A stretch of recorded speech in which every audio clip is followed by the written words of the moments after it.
Makauban ta this morning ang mommy vlogger nga naa nagbase sa Amerika. Makauban ta this morning ang lutong bahay ni Mariana, Miss Mariana Avila. Maayong buntag, Miss Mariana. Welcome to GMA Regional TV Live. Good morning sa atong tanang viewers. O good morning sa iyo, Miss Cecil. Ma'am, first of all, kumusta mo din ha? Okay lang po na ka ng bago lang may nakasurvive sa among snowstorm, pero still fine.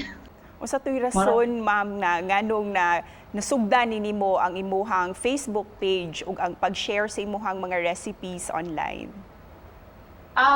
Sa kadaghan magud na ako mga friends na mga kay po din sila ka makabalo muluto, and sige permente sila nagapangutanag unsa akong recipe, especially kung makana ilang bana sa laing lugar. So kauna-una ko nga why not make vlog para i-share na lang na ako ang link sa ilaha, di na lang ko mo otro storya sa ilaha. Pero kining pagluto, ma'am, kano saan ni nagsugod imong pagkahilig sa pagluto?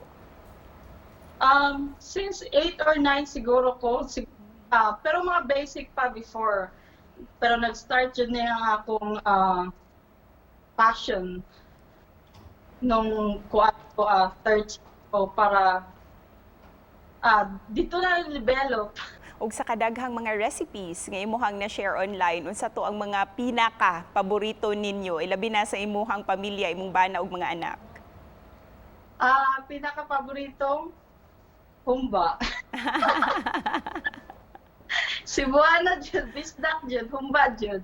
Unsay sagad sa mga reaksyon nila, ma'am? Labi na makit-an na nila nga mao ni ang imuhang mga putahe nga giandam para kanila.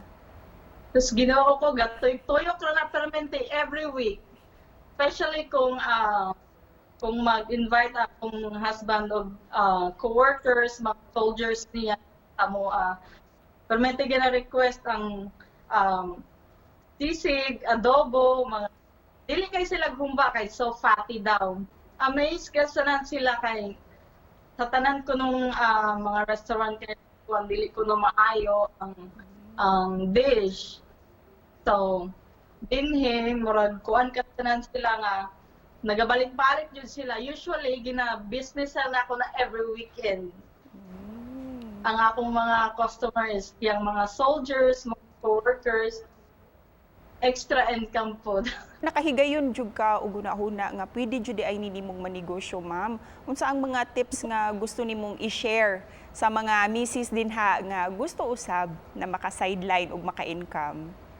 Basta kabalo lang ka bitaw mo luto and you put love in it. Dali magkamukita basta kuan lang naalang effort ba. And of course, ma'am, before we end our interview, gusto lang jud ni mangutana, unsay sikreto, unsay ingredient nganong malipayon kayo imuhang disposisyon? Supportive kaya akong bana. Supportive kaya tanan siya sa akong pag-vlogging, tanan. Actually siya ang nagahakot og customer para unsay imuhang gustong ihatag nga mensahe, message of hope and inspiration para sa ato ang mga kapuso? Sa atong mga kapuso di ay dili porking stay home ta sa atong bana, dapat independent woman ta. Dapat naapod tayo mo abot, dili kay magpaabot ta sa ihatag. Thank you so much for sharing your secret ingredients para sa usa ka successful life. Thank you, Miss Cecil.